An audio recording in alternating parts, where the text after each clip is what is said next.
Winter is coming. Well, let me assure you, winter is not coming.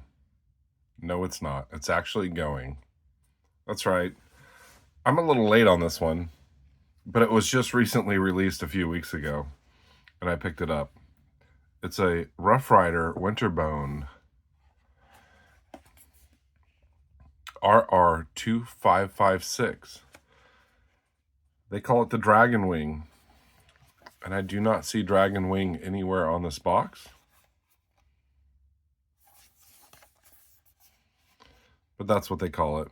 Another 30th anniversary edition. Cool box. I like it. It's smaller than the other ones. Now, if you don't know that reference, Winter is Coming, it's a Game of Thrones thing. And, you know, I watched half the series and then I just, lost interest. So don't take my word for it. But it's kind of like a Middle-earth style fantasy where all the lights go out. Ha ha! Wow, I guess winter is coming. Power's gone out. Tiger Woods here. He approves. He's checking it out. Like, what's this? What's this little fantasy piece here, huh? Yeah. Kirby Creek. Kirby Creek's the man. Well, winter is actually going. My beard's coming off. Hopefully sooner than later. It's actually been really nice to work with it. So, like I was saying, Game of Thrones. You know, dragons, crazy wolves, swords, White Walkers. I'm not sure where Smoky Mountain and Rough Ryder got this idea, but it's a pretty cool idea. This is white bone. Let me get in on it. And it's very plain white bone. It does have specking. You can see the specking really close. But it's a very nice, smooth, clean white bone. The pins actually look brass. Let's see if I can get the reflection in there. Brass pins. We got brushed stainless bolsters. We got brass liners, steel backspring. And now you're looking there. It may look like there's some gaps, but I held this up to the light. I saw zero gaps. It looks here like, oh, there's a minor gap there. No, I held this up to the sun. I held it up to the light in my room. 0 gaps. Look at this blade stock and blade centering. Look at that. It's like almost an 1/8 inch thick blade stock. Kind of reminding me of Rosecraft. I'd pull one out, but it's in a box, and I don't want the light to go back out. Fantasy piece. I want to get some measurements here. I guess I should pull out the blade to show you the blade real quick. Kind of like a saber grind here. Got a little belly. Kind of got a reverse Tonto. Very unique blade shape.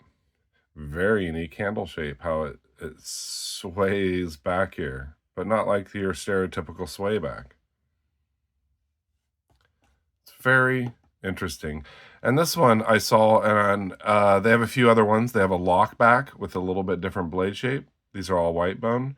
And then they have, not the dire wolf, it's a wolf one, which is smaller, stubbier, and fat. And I thought this was kind of cool, like a nice gentleman's carry.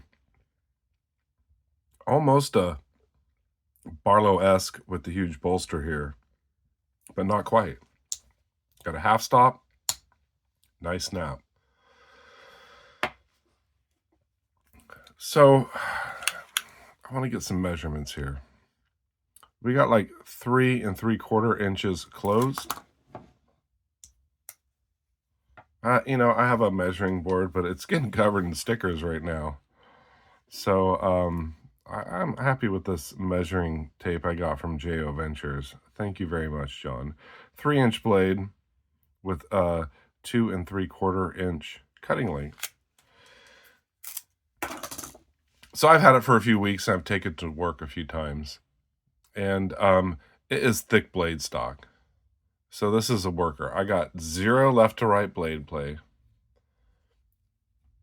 Locks in pretty good. I mean, it's very similar to Rosecraft and Rough Rider Reserve. It doesn't quite have the pull. So let me do a pull measurement for you. Probably a 5.5 into a 6. Everybody's measurement's different. It's not light. It's not heavy. It's kind of that sweet spot right in between medium. But I don't know if it has to do with the saber grind and the thick blade stock. I went to cut a line with it, and it at first didn't really want to go in. Like, I had to puncture it and to get it to slice. And the blade feels, it feels toothy. It feels sharp. I may need to put a strop on it, but I'm wondering if it has to do with the blade geometry. I mean, when you get a blade stock that thick, it's not really a super slicer, but a good work knife or just a gentleman's carry. Very fascinating. Now, I mentioned in just a quick overview, you see the stop pin down there. Now, it's like Rosecraft blades and Rough Rider Reserves. So you never have to worry about, you can slap that blade down, you never have to worry about blade wrap. Of course, unless that pin comes out. And that's a nice feature. Like, these are features on Rough Rider we have not seen. This is the first time on a Rough Rider I've seen, I don't know what they call that, a tang stamp or a tang stop. I can't remember the actual term of it. But 0 gaps, 0 blade play, a nice stop. This is $20 from Chicago, $25 from Smoky Mountain Knife Works. Now, it doesn't say $440 razor sharp stainless anywhere, probably because it's not razor sharp, obviously. It is RR2556, same as on the box, made in China. But on the website, they just say stainless, and there's no indication about what stainless this is. So I have, honestly, no idea. I'm assuming it's 440A, because that's what Rough Rider usually does, but I really don't have a clue. But it made for a nice slim carry.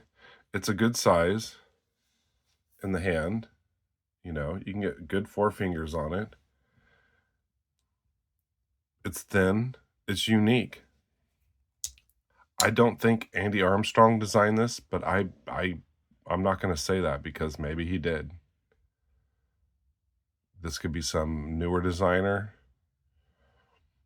kind of a fantasy piece, but very unique. And being $20, I was like, I'll pick it up.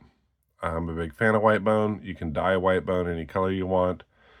I like it just as is. I like the fact that it has no Rough Rider bolster stamp. It has no shield. They're listening. It just says Rough Rider with an I on the tang stamp. And boy, are they listening. Look at 1 nail nick, not 2, like the knife I'm going to be getting that everybody has been reviewing. So, very good looking knife. Decent price. I mean, it's not like $15. It's not like $12, but $20 for pretty much a Rough Rider Reserve quality without the D2 steel. They are coming up. They're making leaps and bounds. And if they keep doing this, their prices are just going to rise. And like everything else. But still, a knife of this quality for like $28, $30, it's still pretty much worth it. Is it worth it to you? That's something you'll have to ask yourself. Like I said, there's 2 other knives in the series. I just wanted to do a showing of it. The pins, I cannot even feel the pins. Super smooth transitions everywhere. No threading on any of the bolsters. And like I said, you can look at these back springs and it may look like a gap, like, is that a minor gap there? And I tell you, I held it up to light, 0 gap. Very clean, well put together piece by Rough Ryder. I'm glad winter is not coming. I'm glad it is going. The weather is getting nice. It's getting in the 50s up here. Barely. Saturdays have been really nice. And I may go for another moto ride on Saturday. I'll see you on RJ's on Sunday because that's when the rain comes. Hey, thanks for joining me. Hey, if you know, leave me a comment. Let me know what you think of this knife. And you know, I'm not trying to. I want to let people know I buy all my knives. I'm not sponsored by any knife manufacturer. I'm not sponsored by Case, Rosecraft, Rough Ryder, who else? Frost, whatever. Buck. I buy all my knives. These are just my opinion. And, you know, I may talk up a knife a lot, and I appreciate you guys watching. And, you know, you may go out and buy the knife. But don't take my word for it. Watch a few other reviews if you can find them, you know, out there. Obviously, I mean, that's what I did. You just go watch some reviews and kind of get your own opinion of it. But for $20, very cool dragon wing. You guys take care, stay sharp, take chances, and be kind. Have a fantastic day.